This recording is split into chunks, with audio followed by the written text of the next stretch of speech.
তুলা কালপুরুষের সপ্তম রাশি, শুক্রের দ্বারা প্রভাবিত, বায়ুতত্ত্বের রাশি এবং চর এর প্রকৃতি। ফলে তুলা রাশি বা লগ্নের মানুষদের মধ্যে গুণের শেষ নেই। তুলা যে বিশাল ইগোইস্টিক তা কিন্তু নয়, কিন্তু কখনো কখনো তুলার মধ্যে প্রচন্ড ইগো প্রবলেম দেখতে পাওয়া যায়। সিদ্ধান্ত নেওয়ার আগে প্রচুর ইফস অ্যান্ড বাটস তুলাকে ফেস করতে হয়।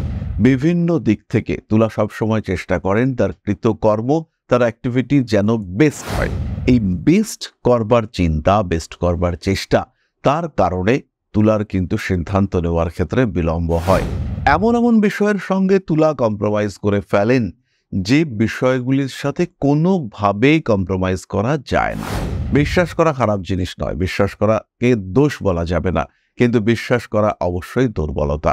অতিরিক্ত বিশ্বাস অতিরিক্ত দুর্বলতা। তুলা রাশি বা লগ্নের মানুষরা ব্যবসা করেন, কিন্তু ব্যবসার হিসেব সঠিকভাবে রাখতে পারেন না। হিসেব খুঁজতে গিয়ে, হিসেবের বন্দোবস্ত করতে গিয়ে তুলা ডিস্টার্বড হয়ে পড়েন, ডিস্ট্রাক্টেড হয়ে পড়েন।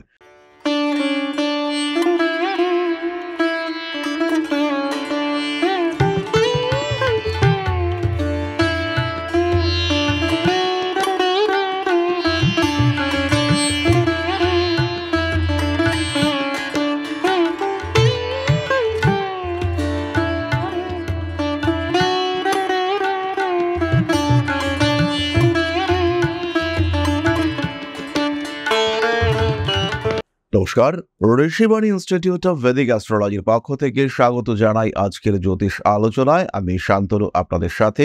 আলোচ্য বিষয় বিশুদ্ধ জ্যোতিষ। আমাদের আলোচনা আজকে দুর্বলতা।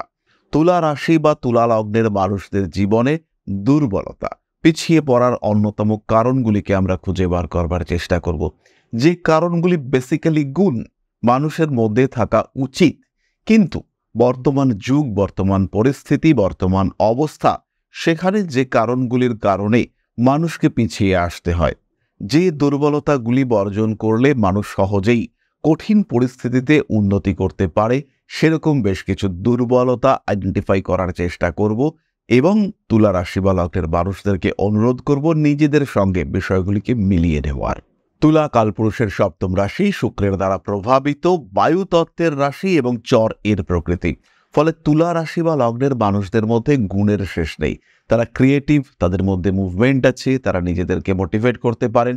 সবসময় পরিবর্তনশীলতা দেখতে পাওয়া যায়, ঝোড়ো হাওয়ার মতন পরিবর্তন নিয়ে আসার ক্ষমতা, সিচুয়েশনকে ইনস্ট্যান্টেনিয়াসলি চেঞ্জ করবার ক্ষমতা তুলা রাশি বা লগ্নের মানুষদের মধ্যে রয়েছে। কিন্তু তা সত্ত্বেও প্রচুর দুর্বলতা।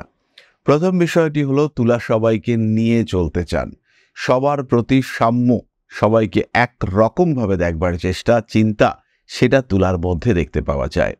তুলা কাউকে দুঃখী করতে পারেন না। তুলা প্রত্যেকটা মানুষকে হ্যাপি করার চিন্তা করেন। এই প্রত্যেককে সমানভাবে রাখা, সমানভাবে দেখা, কাউকে ক্ষুণ্ণ হতে দেব না, এই মেন্টালিটি, এটাই তুলার সবচেয়ে বড় দুর্বলতা। এবং এর কারণে তুলা সবচেয়ে বেশি যাকে বঞ্চিত করেন, সেটি হলো তুলা নিজে স্বয়ং নিজেকে কষ্ট দিয়ে, নিজে অতিরিক্ত পরিশ্রম করে অপরকে ভালো রাখার চেষ্টা, এটা তুলার সবচেয়ে বড় নেগেটিভিটি। পরবর্তী বিষয়টি হলো তুলার ইগো। তুলা যে বিশাল ইগোইস্টিক তা কিন্তু নয়, কিন্তু কখনো কখনো তুলার মধ্যে প্রচন্ড ইগো প্রবলেম দেখতে পাওয়া যায়। সব সময় সেটা কিন্তু নয়, সেটা খুব রেয়ার। কিন্তু যখন এই রেয়ার ইগো প্রবলেম দেখতে পাওয়া যায়, তখন কিন্তু তুলা কন্ট্রোল হারিয়ে ফেলেন। নিজের প্রতি নিয়ন্ত্রণ হারিয়ে ফেলে তুলা রাশি বা লগ্নের মানুষ, তারা কিন্তু সমস্যার মধ্যে জড়িয়ে পড়েন। আবার তুলা রাশি বা লগ্নের মানুষরা তারা প্রপার ইগো কি করে মেনটেন করতে হয়, সেটাও সবসময় বুঝতে পারেন না। কখনো খুব সহজেই তারা নমনীয় হয়ে পড়েন, কখনো স্ট্রিক্ট হয়ে পড়েন। বেসিক্যালি তুলার ইগো নেই, কিন্তু তা সত্ত্বেও কিছু কিছু বিষয়কে তারা ইগোতে নিয়ে ফেলেন। এটা তাদের অন্যতম দুর্বলতা। তারা যেরকম নর্মাল ক্যারেক্টারিস্টিক্স অনুযায়ী তারা যেরকম, সেটাকে তারা সবসময় ধরে রাখতে পারেন না।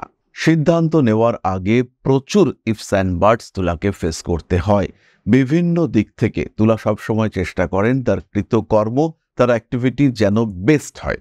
এই বেস্ট করবার চিন্তা, বেস্ট করবার চেষ্টা, তার কারণে তুলার কিন্তু সিদ্ধান্ত নেওয়ার ক্ষেত্রে বিলম্ব হয়।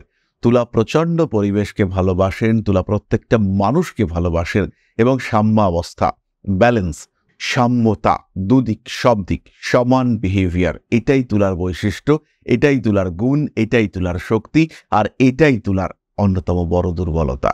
এর কারণে সিদ্ধান্ত নেওয়ার সময় তুলার কিন্তু বিভিন্ন সমস্যা সৃষ্টি হতে দেখতে পাওয়া যায়। পরবর্তী বিষয়টি হলো তুলা বিভিন্ন ক্ষেত্রে কম্প্রোমাইজ করে। এমন এমন বিষয়ের সঙ্গে তুলা কম্প্রোমাইজ করে ফেলেন যে বিষয়গুলির সাথে কোনোভাবেই কম্প্রোমাইজ করা যায় না।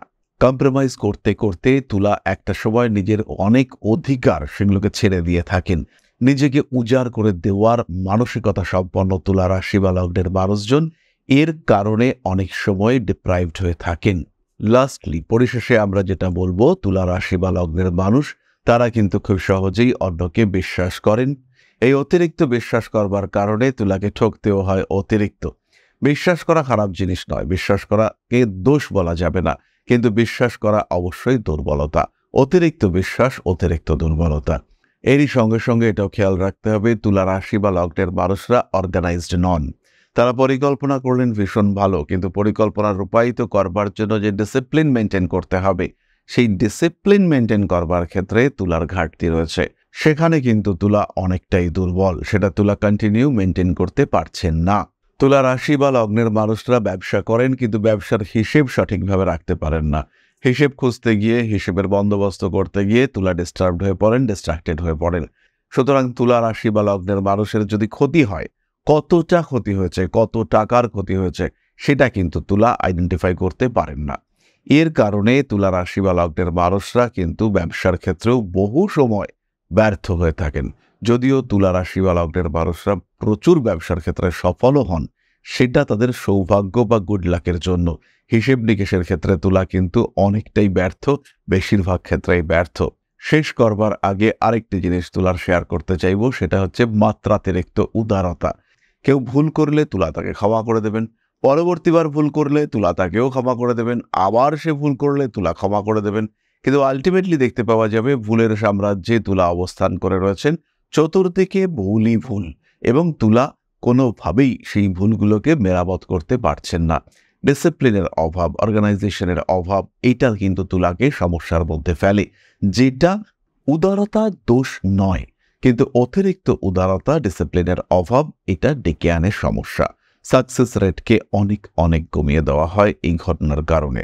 সুতরাং তুলা রাশি বা লগ্নের মানুষদের কতগুলি বৈশিষ্ট্য আমরা উপলব্ধি করতে পারলাম, কতটা মিলল আপনাদের সাথে, কতটা চেষ্টা করা যেতে পারে এগুলোকে ওভারকাম করবার জন্য, নিজেদেরকে কতটা এগুলো থেকে বার করে নিয়ে আসা যেতে পারে, আদৌ কি বেরিয়ে আসা সম্ভব, এই সম্পর্কে কমেন্ট করে অবশ্যই জানাবেন আমাদের এই ভিডিওর সাথে সাথে।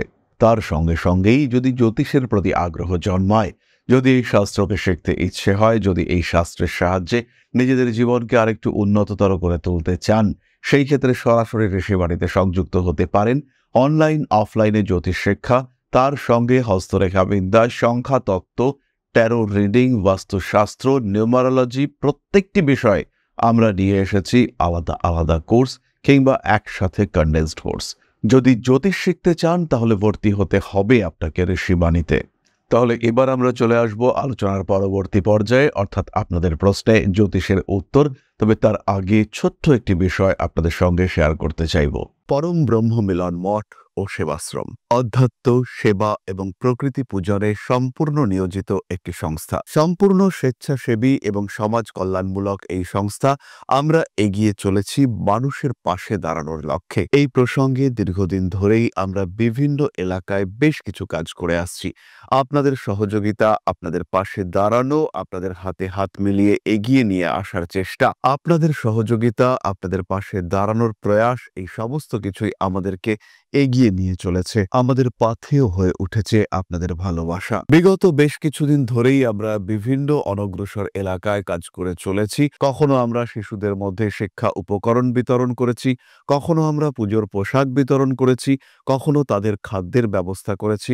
আমরা কন্টিনিউয়াসলি তাদের পড়াশোনার জন্য 2টি ফ্রি কোচিং সেন্টার শুরু করেছি। তাদের মধ্যে ক্রিয়েটিভ অ্যাক্টিভিটিগুলিকে জাগ্রত করবার জন্য সম্পূর্ণ বিনামূল্য একটি নৃত্য শিক্ষা প্রশিক্ষণের ব্যবস্থা, সেটা আমরা করতে সক্ষম হয়েছি। এবং এই প্রত্যেকটি পদক্ষেপেই আমরা পেয়েছি আপনাদের সঙ্গ, আমরা পেয়েছি আপনাদের সহযোগিতা, আমরা পেয়েছি আপনাদের ভালোবাসা। আমরা শীতকালে কম্বল বিতরণ করেছি, আমরা মায়েদের মধ্যে খাদ্য উপকরণ, পুষ্টি উপকরণ বিতরণ করেছি, আমরা বিতরণ করেছি ডেঙ্গুর সময় প্রচুর মশারি। এই প্রত্যেকটি কাজেই আপনারা ছিলেন আমাদের পাশে। বর্তমানে মানুষের ভালোবাসায় আমরা ধীরে ধীরে আরেকটু বড় হয়ে উঠছি। এই অবস্থায় বর্তমান পরিস্থিতিতে এই কাজগুলিকে আরো এগিয়ে নিয়ে যাওয়ার জন্য, সুষ্ঠুভাবে করবার জন্য প্রয়োজন একটি পরিকাঠামো। তাই আমরা চিন্তা ভাবনা করছি একটি আশ্রম ফরমেশনের, এবং এর জন্য প্রয়োজন জমি, এর জন্য প্রয়োজন পরিকাঠামো। তাই যারা আমাদের সাবস্ক্রাইবার রয়েছেন, যারা আমাদের ভিউয়ার রয়েছেন, যারা আমাদের ফলোয়ার রয়েছেন, যারা আমাদেরকে ভালোবাসেন, যারা আমাদের পাশে থাকেন, প্রত্যেকটি সহানুভূতিশীল মানুষের কাছে আমাদের অনুরোধ, সাধ্যমতো সামান্য পরিমাণে আপনারা এগিয়ে আসুন। বিন্দু বিন্দুতে সম্পূর্ণ হবে সিন্ধুর গঠন, তৈরি হবে পরম ব্রহ্মমিলন মঠ ও সেবাশ্রমের পরিকাঠামো। তাই যারা বিভিন্ন সময় বিভিন্ন অবস্থায় মানুষের পাশে গিয়ে দাঁড়ান, যারা প্রকৃতিকে ভালোবাসেন, যারা জীবনকে এগিয়ে নিয়ে যাওয়ার পথে অন্যকে সাহায্য করতে পছন্দ করেন, সেরকম প্রত্যেকটি মানুষের কাছে আমাদের সাধারণ অনুরোধ, আমাদের এই মহৎ উদ্দেশ্যকে সফল করে তুলবার জন্য যতটুকু সম্ভব, যতটুকু সাধ্য, অবশ্যই এগিয়ে আসুন, বাড়িয়ে দিন সামান্য সহযোগিতার হাত। অধ্যাত্ম, সেবা এবং প্রকৃতি পূজনের এই মহান কর্মে, মহান ব্রতে ব্রতী হয়েছি আমরা। আমাদের সঙ্গে হাতে হাত মিলিয়ে আপনারাও যতটুকু সম্ভব এগিয়ে আসুন। সবার প্রচেষ্টায় এই বিরাট কর্মযজ্ঞ সাফল্যমণ্ডিত হবে। সবাইকে জানাই অগ্রিম ধন্যবাদ। আমরা জানি আপনাদের সহযোগিতা আমরা পাবো। বেশ কিছুদিন ধরেই বহু মানুষ আমাদেরকে সাহায্য করে চলেছেন, কারণ আমাদের ইন্ডিভিজুয়াল সামর্থ্য অতি ক্ষুদ্র, তার মাধ্যমে এই মহৎ কার্যগুলিকে সম্পূর্ণ করা সম্ভব নয়। তাই প্রত্যেকের ছোট্ট ছোট্ট সহযোগিতার হাত আমাদেরকে এগিয়ে নিয়ে চলেছে। আমরা এগিয়ে চলেছি সাফল্যের লক্ষ্যে। আপনাদের ভালোবাসা এভাবেই আমাদের পাশে থাক, আমরা সফল হবই। তাহলে এবার আমরা চলে আসব আপনাদের প্রশ্ন প্রসঙ্গে। আমার ছেলে বর্ণদীপ রায়, শ্যাম, জন্ম 28 আগস্ট 2003, বৃহস্পতিবার সকাল 8:15, বাংলাদেশ, ময়মনসিংহ। ওর শিক্ষা, চাকুরি এবং দেশের বাইরে স্থায়ী হবে কিনা ভবিষ্যতে সেটা জানাবেন। ছেলের পিতা এবং মাতা সম্পর্কে জানাবেন। অনেক মাস যাবৎ লিখছি, কোনো উত্তর দেন না, প্লিজ বলবেন। বর্ণদীপের জন্মকুণ্ডলী অনুযায়ী সে যথেষ্ট ট্যালেন্টেড এবং তার সঙ্গে সঙ্গে তার স্মৃতিশক্তি, মেমোরিও যথেষ্টই ভালো। পড়াশোনার ক্ষেত্রে উন্নতির সম্ভাবনা রয়েছে। উচ্চ বিদ্যার সূত্রে দেশের বাইরে যাওয়ার সংযোগ দেখতে পাওয়া যায়। পাশ্চাত্য দেশ অর্থাৎ ইউরোপিয়ান কান্ট্রিতে যাওয়া বর্ণদীপের জন্য অনেক অনেক ভালো। দেশের বাইরে শিক্ষার যোগ থাকলেও কর্মক্ষেত্র দেশের বাইরে হওয়া কিন্তু বেশ কঠিন। পেশার কারণে আবার দেশে ফিরে আসার সম্ভাবনা রয়েছে। বাবা এবং মায়ের স্বাস্থ্য সম্পর্কে এই মুহূর্তে কোনো রকম সমস্যা নেই, কিন্তু বাবার অর্থনৈতিক অবস্থা এই সময় কিন্তু বেশ কঠিন পরিস্থিতির মধ্য দিয়েই চলছে। বর্ণদীপের কোনো বিশেষ দিকে প্রতিভা থাকার সম্ভাবনা রয়েছে। সেই প্রতিভা যাতে বিকশিত হয় তার জন্য আপনাকে অবশ্যই প্রচেষ্টা করতে হবে। সেটা ফটোগ্রাফি হতে পারে, সেটা মিউজিক হতে পারে, এবং সেটা আর্টিস্টিক কোনো অ্যাক্টিভিটিও হতে পারে। তাহলে আজকের আলোচনা আমরা আর দীর্ঘায়িত করব না। সবাই সুস্থ থাকুন, ভালো থাকুন। মা শ্রী শ্রী আদিশক্তির আশীর্বাদে আপনাদের জীবন আরো আরো আরো সমৃদ্ধ হয়ে উঠুক। জয় মা আদিশক্তি। নমস্কার।